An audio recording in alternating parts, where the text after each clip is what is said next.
I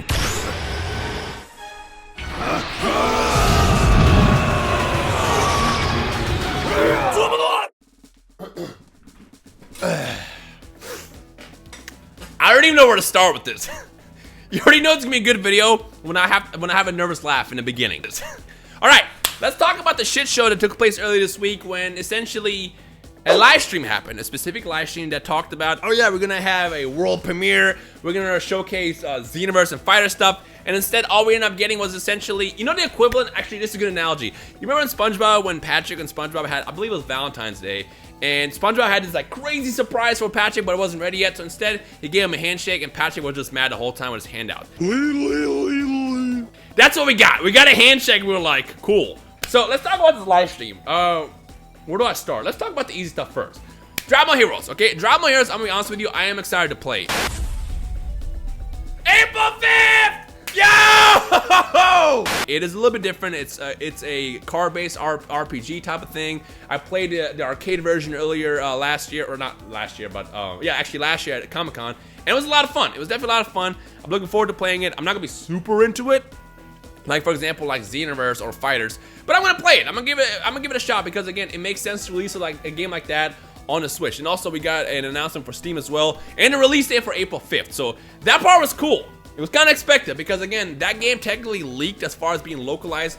I want to say early December / late November, when I believe it was Bandai Australia that filed the trademark work for having the game localized. The second that came out and surfaced onto the internet, we knew that the game was going to get localized at some point, and it was just a matter of time when they announced it. Good news is it seems like we are going to get that game as a simultaneous release, and it's not going to be split like what I thought might happen, where they released the game in Japan first and then months down the line released it in English. So lucky for us, both versions of the game, Japanese and English, are coming on April 5th, unless I got those dates wrong, in which case I'm sorry. So again, that part was cool, but that's not the problem here. The big deal was the fact that the way this live stream was just marketed to make us think that they're gonna reveal all this crazy stuff for FighterZ and for Xenoverse, which is probably what people might care about the most, is because the state of Xenoverse has been all over the place over the course of last year. If you guys remember, I talked about it last week or about a week and a half ago. I deleted the game. I officially got tired of all the BS, and even I deleted the game, which says a lot. So let's talk about FighterZ first, because FighterZ kind of makes sense.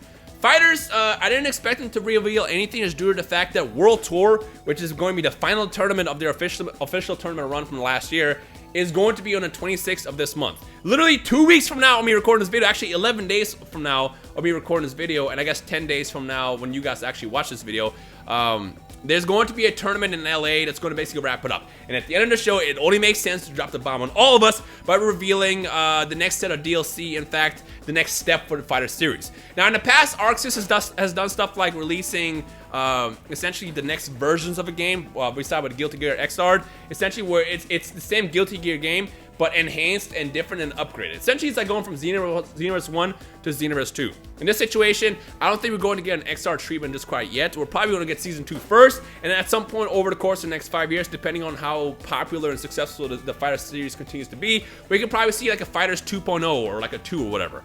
Same game, but more content and more, I guess, fine-tuned, so it's more balanced and makes more sense. With the tournament like wrapping up, it makes sense that there's nothing going to be revealed. I mean, the option that I had in the back of my pocket, like, well, potentially they could reveal that Season 2 is going to happen, but they're going to announce it actually as a thing to be revealed on the 26th. But, I mean, I guess we kind of got that, because when the question was tossed out, what's the future of FighterZ looking like, producer of FighterZ was like, well, keep an eye out for, you know, World Tour. Something's going to get shown. Pretty much confirms that FighterZ is going to get more content at some point over the course of next year. I feel like, fingers crossed, we might get an announcement and a trailer at the end of the tournament on the 26th, and probably get the actual DLC 5 as soon as February. Because it makes sense, because the last DLC that came out for FighterZ was actually back in, I believe, September, which gave us Android 17 and cooler. And we had like all those months gapped, all those months in between as a gap where nothing really came out. So it only makes sense that they're probably working on the next set of content. So we'll see what happens there. So going into it, I already knew that FighterZ was so limited to what they can actually talk about. I get it. But the real elephant in the room was Xenoverse and everything that's happening with that game. Like I said, even I deleted it, which says a lot. I'm like the biggest drama fanboy in existence, and I even got to the boiling point where I deleted the game. If you missed that video, I'll link in the description below, but essentially I talked about all the issues wrong with the game and how nothing's being solved. So What was said about Xenoverse? Again, a lot of us expected to see potentially Xenoverse 3 talk, or even see more DLC, or potentially even address issues, which we kind of got, but not really. So as far as Xenoverse 3, with as big as the Xenoverse series is, it wouldn't have made sense to reveal Xenoverse 3 just quite yet. If they're going to reveal Xenoverse 3, it's going to be at E3. Whether it be this year at E3, next year at E3, or the year after that. E3 has a lot of eyes, because that's like the biggest gaming event of the year. If they drop news saying Xenoverse 3 was coming out, all of us in the anime community would instantly know. We would have videos left and right, Twitter will be on fire. Us anime fans, would know. However, that's not the smart way to release a bomb of announcement like Xenoverse 3. What you want to do is release it when there's a lot of eyes, including non-anime fans. But potentially, let's say someone that likes first-person shooters or sports games, they don't necessarily care about anime games, they can see that and potentially become a customer at some point. So it makes sense to reveal Xenoverse 3 at E3 rather than something as small as this live stream. However, I still expect to see something as far as maybe they'll talk about DLC 9, DLC 10, future stuff, issues. We didn't get any of that. I mean, we kind of got questions that were asked about certain situations.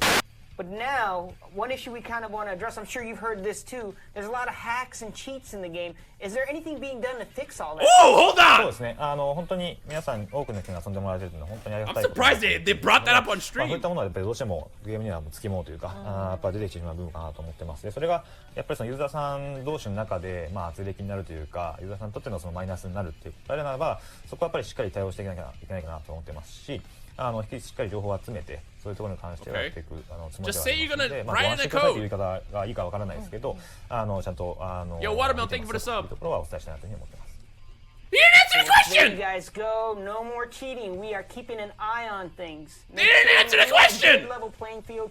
We are getting these issues reported. If we find out you are cheating, we will ban you from the game. So play fair, play right. Is that real life? If you see a hacker, report them and we will ban them. That's right. If you hack and cheat on a game, we're gonna ban you. That was literally said months ago and nothing happened. Nothing happened. Now look, I'm not a developer. I'm not an expert at all when it comes down to that. But in my mind, all I can think about is, wouldn't a simple if this then that statement work? And to those who have no idea what that is, basically in development, you can do something like, if this happens, then that happens. In this situation, if a player enters casual or player match, which is basically the main PvP modes of the game, and they're not in raid mode as a crystal boss, which is the new mode released over the course of the past couple weeks, and they have boss who's equipped, then ban, then delete, then crash. I don't know, but you can put some kind of code there that says if this happens, then that happens, the game crashes, or the game bans the player, or the game just doesn't allow you to go PvP. There's ways to write code into it that literally stops it. But the question that was asked was, what are you gonna do about the hackers? The answer that we got was, it's all there, black and white, clear as crystal. You get nothing. You lose. Good day, sir. Oh, if you run into a hacker, report them and we'll ban them. But again, that hasn't been happening. That was one of the most disappointing things I've heard at that live stream. I remember initially when hackers figured out a way to edit their save files and essentially get these moves that they shouldn't have, like marble drop. You know, they announced that, oh yeah, if you do that, we're gonna ban you. But it hasn't been happening. Like, and I know for sure because I helped some people come up with lists of people who were abusing the game, and we sent those lists over, and nothing even happened. Japan got the list. Japan literally got the list, and nothing happened. So I assume, well, maybe they're gonna be working on the code because they realized that it's gonna be a massive problem, and if they don't like code into it so you can't do it, people are gonna keep doing it. Guess what? Didn't happen. DLC 8 came out, DLC 7 came out, and here we are. And the question that says is, what are you gonna do? What are you gonna do about the hackers? The answer we got was nothing. Okay. I don't even know what to say about that. The next thing that was tossed out about Xenoverse was, well, what's the plan for the future? Now, this is kind of confusing because what the producer said was, yeah, we got a lot of plans for the future. As long as you keep supporting the Xenoverse 2 series, we'll keep essentially creating content for it. They didn't specify whether or not we'll see DLC 9 or DLC 10 or what the setup is going to be.